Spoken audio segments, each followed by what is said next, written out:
फोडाफोडीपर्यंत नाही गाड्या फोडाफोडीचं नाही आहे बघा. जाहीर ते काही करतील. कुठे गाड्या फोडाफोडीचा विषय? आणि गाड्या फोडाफोडीचा विषय कशाला? अहो, विचाराची फोडाफोडी जी करताय तुम्ही ती थांबली पाहिजे पहिल्यांदा. आणि मी काय म्हणतो, हे काल आता आमच्या मग भगिनी आल्या, काही आमचे बांधव आले, युवक आले, त्यांचा दोष देत नाही.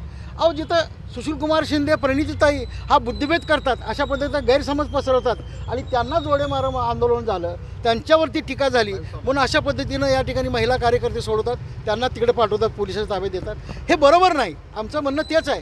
आणि तुम्ही जे मूळ काय आहे की साहेब, इकडं ऐका, महत्त्वाचं सांगतो मी, अगदी लॉजिकल आणि प्रॅक्टिकल, की दक्षिणवर त्या काँग्रेसचा दावा हा फोल आहे. हे मी जाहीरपणाने या ठिकाणी तुम्हाला सांगतो. कारण ज्या वेळेला सुशीलकुमार शिंदे मुख्यमंत्री असताना त्यांना दक्षिणची उमेदवारी मिळाली, त्यावेळेला वंदनीय शिवसेना प्रमुख बाळासाहेब ठाकरे यांनी त्या ठिकाणी एक मागासवर्गीय कार्यकर्ता राज्याचा मुख्यमंत्री होतो, आपण दुधात मिठाचा खडा टाकायचा नाही आणि म्हणून शिवसेनेचं उमेदवारी न देता त्यांना बिनशर्त पाठिंबा जाहीर केला. ते बाळासाहेब, ती शिवसेना या ठिकाणी आहे, तुमच्यासोबतच आजही आहे. आणि मग तुम्हाला दावा, कुठं दावा आहे तुमचा? तुमचा खासदार किती वेळा निवडून आला? सुशीलकुमार शिंदे किती वेळा पडले सोलापूर लोकसभेला? आपल्या उज्ज्वलाताई किती वेळा पडल्या? आनंदराव देवकते का पडले?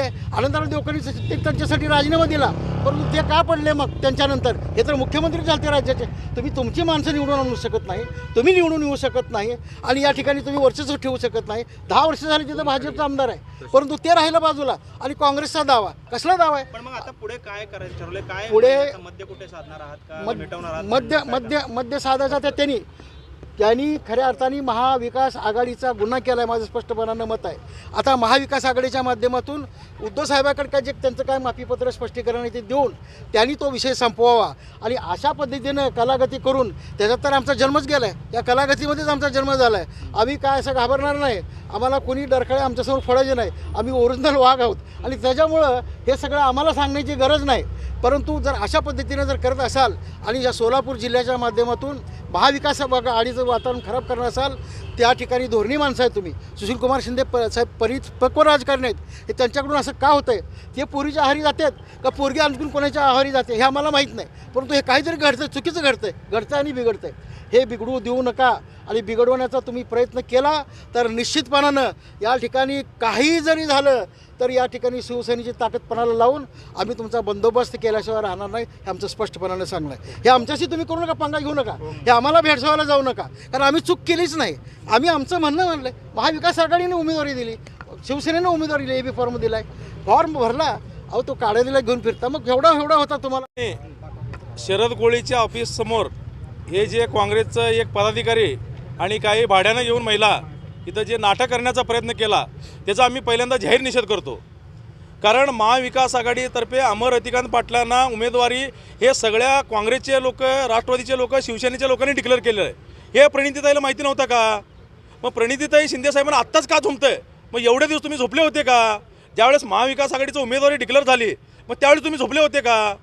मग त्याच्यानंतर तुम्ही ऐन मतदानाच्या दिवशी काहीतरी स्टंट करायचं, मग काडादीच्या पाठीमागे दाखवायचं. बरं, काडादीवरती एवढं तुमचं प्रेम होता तर महाविकास आघाडीच्या कडनं तुम्ही काँग्रेसच्या परिस्थितीनं सांगून जागा सोडून घ्यायला पाहिजे होतं ना.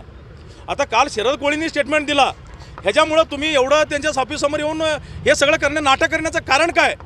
कारण तुम्हाला ह्या सोलापूरमध्ये आज महाविकास आघाडीतर्फे अमर रतिकांत पाटील हे 100% विजयी होणार आहेत. बरं, ह्याच्यामुळं तुमचं हे नाटक चाललंय का? कारण असे तुम्ही किती लोकांना तुम्ही बर्बाद करणार आहेत?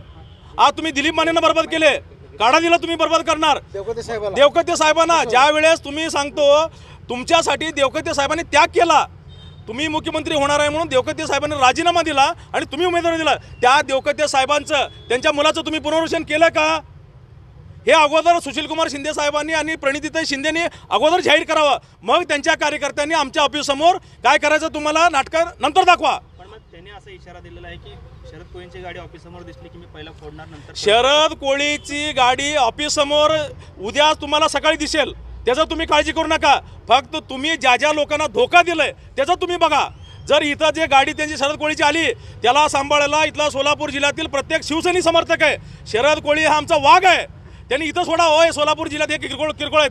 असं रत्नागिरीमध्ये, सिंधुदुर्गमध्ये हे नारायण राणेला टक्कर घेतलेलं शरद कोळी आहे. आज उद्धव साहेबांनी त्यांच्यावरती एवढी मोठी जबाबदारी दिली आहे. जर नारायण राणेसारख्या एका गुंड प्रवृत्तीच्या माणसाच्या बालेकिल्ला जाऊन शरद कोळीसारखा वाघ तिथं बोलू शकतो. तर तुम्ही काय किरकोळ आहेत? हे गुंडगिरी आमच्याकडनं तुम्ही शिकलाय. कारण गुंडगिरी करण्याचा अधिकार आणि दम देण्याचा अधिकार हे शिवसैनिकांना नाही आणि बाळासाहेब ठाकरेंनी आम्हाला शिकवलंय. जिथं जिथं अन्याय होतं तिथं तुम्ही त्यांच्या विरोधात लढा.